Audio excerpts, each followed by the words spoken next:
The sun was setting over the high plains when the preacher's daughter rode home from the river. The sky blazed orange and violet, and the wind that swept through the grass carried the scent of sage and rain yet to come. Clara Whitfield pulled her shawl tighter round her shoulders and urged her mare forward. She had stayed out longer than she meant to, lost in the hush of the valley and the stillness that came only before a storm. The town of Redemption sat ahead a huddle of timber and tin at the foot of the mountains. Smoke curled from chimneys. Church bells told the evening call. Clara's father, Reverend Whitfield, would be preparing for his Wednesday sermon, the one that always warned the town about temptation, pride, and the world's many disguises of sin. Clara admired her father's faith, yet lately the words had started to echo differently in her mind. When she reached the old wooden bridge, two riders appeared from the opposite bank. They moved like mirrored shadows in the dusk, tall in their saddles, broad in the shoulders, dust streaking their coats. As they drew nearer, the twilight caught their faces, two of them, identical, the same bold jawlines and sun-bleached hair. "Evenin', Miss Whitfield," said one, tipping his hat. "Road's a little rough after last night's rain. Want us to see you home?" The twins were Eli and Boone Carson, sons of the late rancher who'd once owned half the valley. They were known for their strength, their work ethic, and their tendency to stir gossip whenever they rode into town. Claire had known them since childhood, though years apart had changed them all. "I can manage," she said with a small smile, though her voice trembled more from the wind than nerves.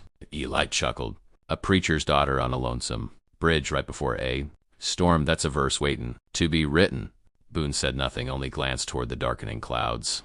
His silence spoke louder than Eli's charm, and somehow Clara found that harder to ignore.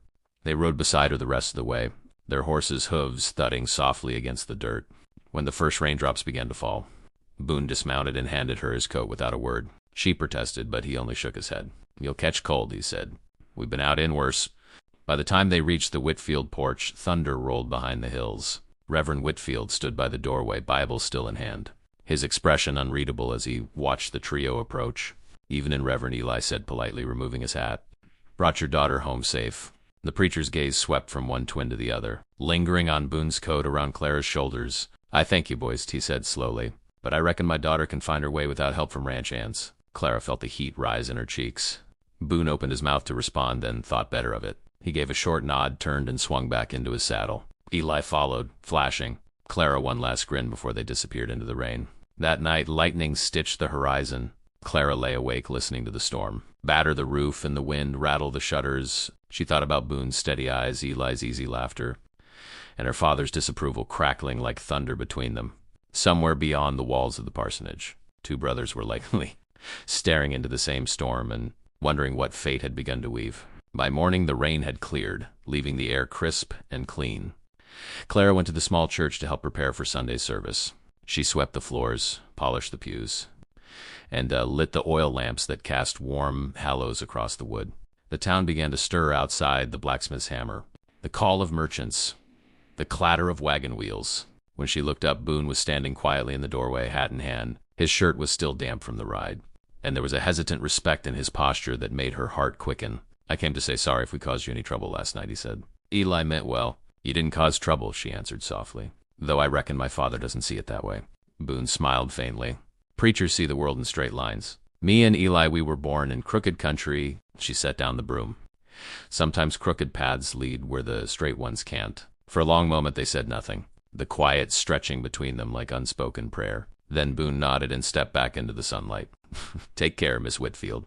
Later that afternoon, word spread through town that the Carson ranch was in trouble. A dispute over water rights had flared between the twins and a neighboring land baron named Cutter Hayes. There were whispers of gun hands hired from out of state, of fences cut and cattle driven off in the night. Clara overheard it all while buying flour at the general store. By dusk, she couldn't stand the worry twisting inside her. She saddled her mare again and rode out past the river, past the ridge where the willows bent in the wind. The Carson ranch house came into view, lamplight glowing in the windows, smoke rising from the chimney. Eli met her at the gate, surprise flickering in his eyes. "Miss Whitfield? Didn't think we'd see you out here again so soon." "I heard there's trouble," she said. "I wanted to be sure you're safe." Boone appeared behind him, wiping his hands on a rag. "That's kind of you," he said quietly. "But this ain't your burden." "Maybe not," Clara replied. "But when people you care for might get hurt, it feels like it." The wind picked up again, carrying the scent of rain and gun oil. Eli glanced toward the distant hills. Cutter's men were spotted near the creek. They're trying to scare us off before the county judge rules on that water claim. Boone's jaw tightened. We'll hold the line till sunrise if we have to. Clara looked between them, her heart thudding. If my father knew I was. Here. He doesn't have to, Boone interrupted gently. You should go back before dark. But she didn't move. Let me help. I can take water, tend the horses, something. Eli laughed softly.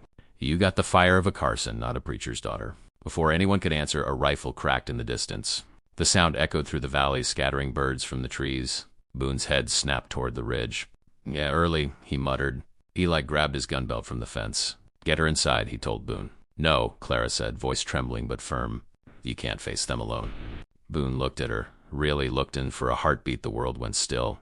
Then he took her hand, placed it over his chest, and said, Pray for us, Clara, that'll be enough.